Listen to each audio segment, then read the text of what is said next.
Welcome to the latest episode of the Jewish Diaspora Report.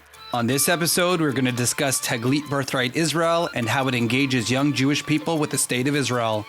We will look at my experience as a participant over 16 years ago and as a staff member up until the recent pandemic, the incredible impact that this is having on the Jewish diaspora and the Israeli economy, and the controversy of the program itself. Let's get into it.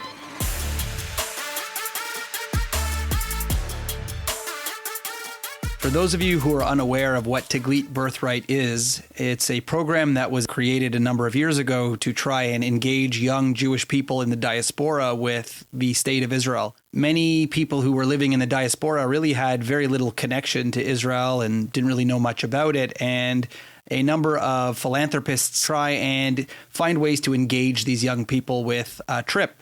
These trips are usually 10 days where young Jewish people are able to go and explore Israel, the various facets that makes it an amazing country, and be able to meet other fellow Jews along with Israelis and learn sort of what it is to be an Israeli today.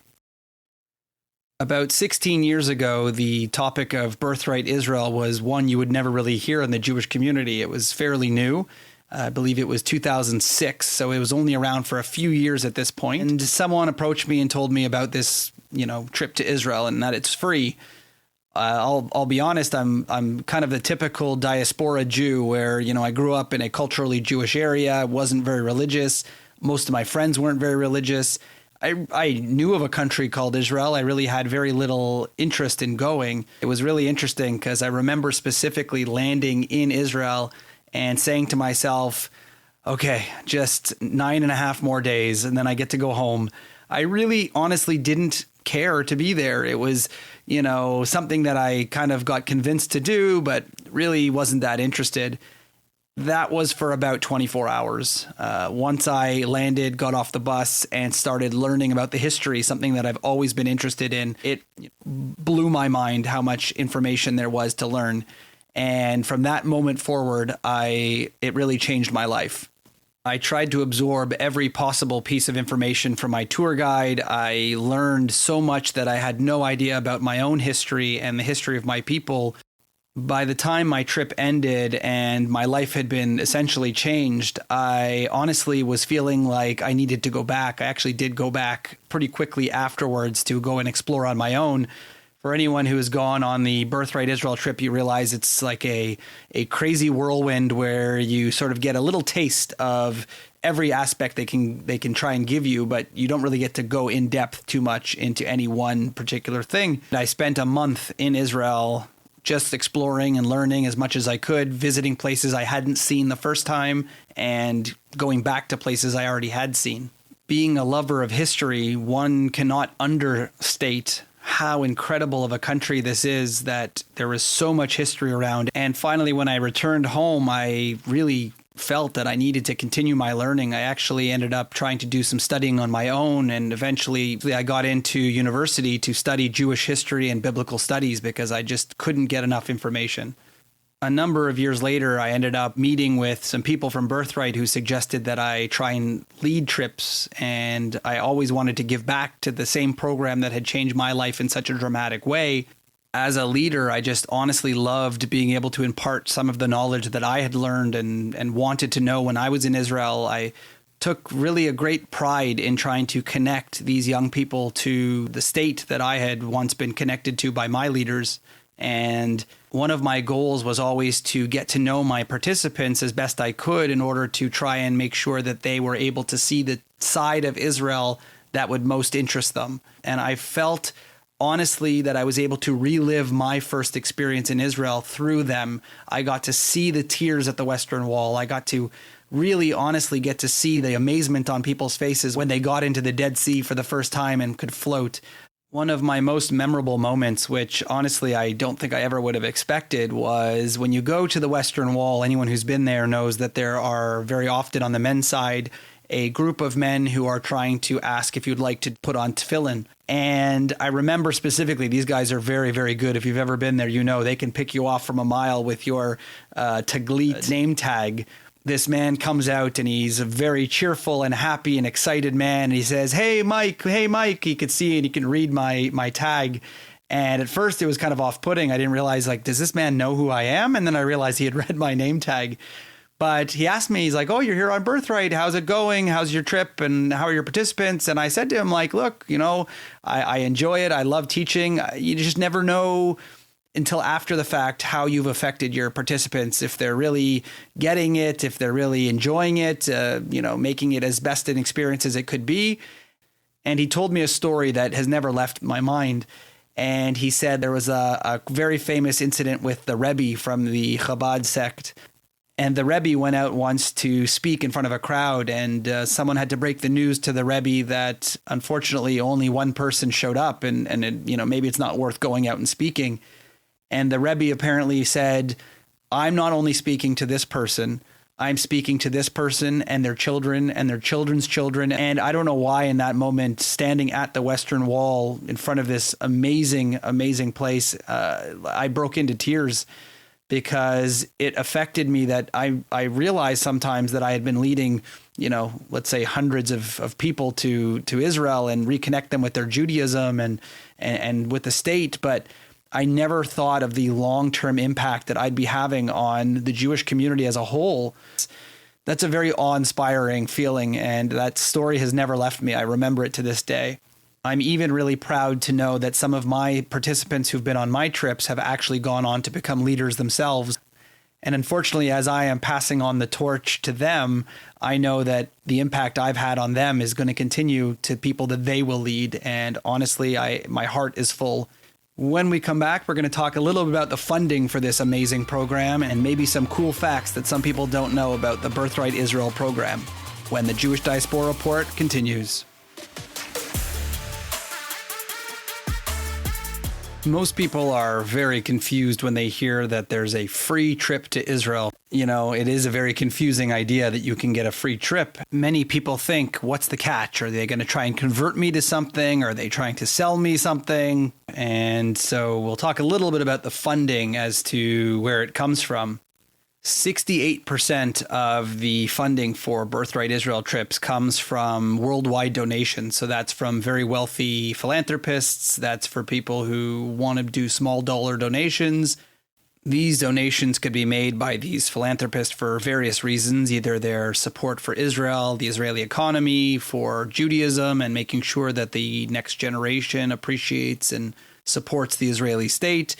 The second largest place where funding comes from is the state of Israel itself, of course. 28% comes from them. They have their own variety of reasons, whether it is to help and support the economy, whether it is to understand that tourism starts by bringing you to Israel for free the first time, and then maybe have you come back for a lifetime of travels, and even maybe move to Israel as a citizen one day yourself. I know a lot of people do immigrate to Israel after going on a birthright trip. Some people study abroad. Some people just love the country so much and they stay. Of course, the first step is actually going to Israel for the first time. 4% of the donations come from local federations. The last 3% is the Jewish Agency for Israel, who likes to seed friendship between Jewish communities separated by distance and bring Jews to Israel and help Israelis meet with Jews around the world.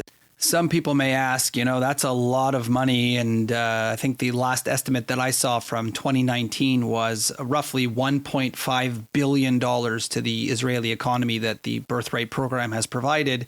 Is it really worth the money? Is it fulfilling its goal? And in some surveys, 36% of young Jewish people who went on the trip said they were more likely to get involved in their local Jewish community after coming back from Birthright. 74% said that they had more of a connection to Israel after returning from Birthright. And 30% ended up returning, like I did, to Israel after their trip. So I think that a lot can be said from the testimonials that you will see from people who have gone on it. It not only affects the people and really changes their lives, but it also supports tourism, helps with the economy, and definitely helps build communities from afar and in the diaspora to connect with Israel forever. To many people, I'm sure they will say that that is well worth the money. When we come back, we are going to talk about the Birthright protests and how it affected the trip, how it changed the trip in many ways. We'll be right back after this break.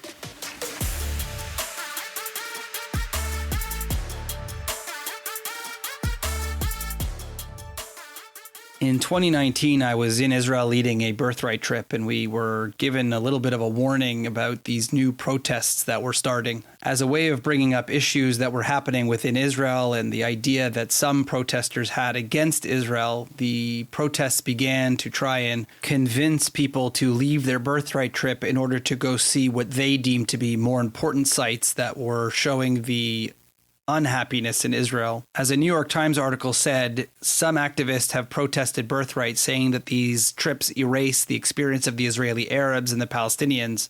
These people, of course, would try and create a scene and bring media in order to try and promote their cause, suggesting that the birthright trips were not the whole story of Israel and leave out some of the darker sides as they saw them. In my experience, I always noticed a very wide variety of Israeli views when we went on birthright, not only as a participant, but also as a staff member. We would see the Israeli Druze, we would see Israeli Arabs, we'd even see a lot of Palestinians living within Israel. Obviously, there are some logistical and safety issues with the idea of birthright groups leaving the state of Israel and going into the contested West Bank areas. However, there are a lot of ways that they try and engage with these type of issues. On every one of my trips, there's always a background in Israeli history and the background of the wars of Israel that led to the refugee crisis. Participants are allowed to ask any question. There's nothing off limits. And the guides do try their best when showing things like the West Bank from a distance or Jerusalem or East Jerusalem to explain the historical significance to the Palestinians. Following these controversial protests, I have noticed a little bit of a change in the birthright planning, where now there's definitely a little bit more of an effort to hear the Palestinian side in order to counteract the idea that it is a very one-sided trip. I have actually on many trips gone to speak with Palestinians and Israelis who are looking for peace in order to work together and heal the centuries-old rifts.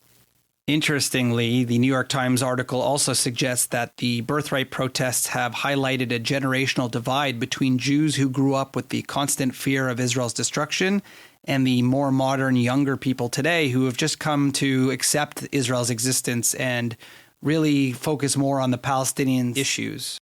Since 1999, when it was first created, things have been adapted and changed in order to reflect the current issues facing the country as well as the people who are coming. To think back in 1999 when this project first started and the first 9,000 participants left for Israel from their home countries, by 2006, when I went, they reached their first 100,000 participants, and now in 2015 have reached over 500,000 people. They have affected so many people in so many different ways to better understand the situation on the other side of the world that maybe they weren't so interested in. Or worse, those people who held ignorant or uneducated views on situations across the world that they had never stepped into. As a way of ending this podcast, I figured I would share with you some insights from my past participants, some of the ideas and words that they used to describe their trips. Enlightening and transformative, eye-opening, lifelong bonds, life-changing, enlightening and invigorating, connection-building, friendly and warm. Those are a few words that people used who were affected by the birthright trip. If you are a Jewish person around the world who's interested in birthright, I really suggest you take a look online, look up Taglit-Birthright, and see if you qualify. The trip will no doubt change your life in one way or another. This has been another episode of the Jewish Diaspora Report. Don't forget to check us out, as always, on social media at jdr.podcast. We'll see you next time.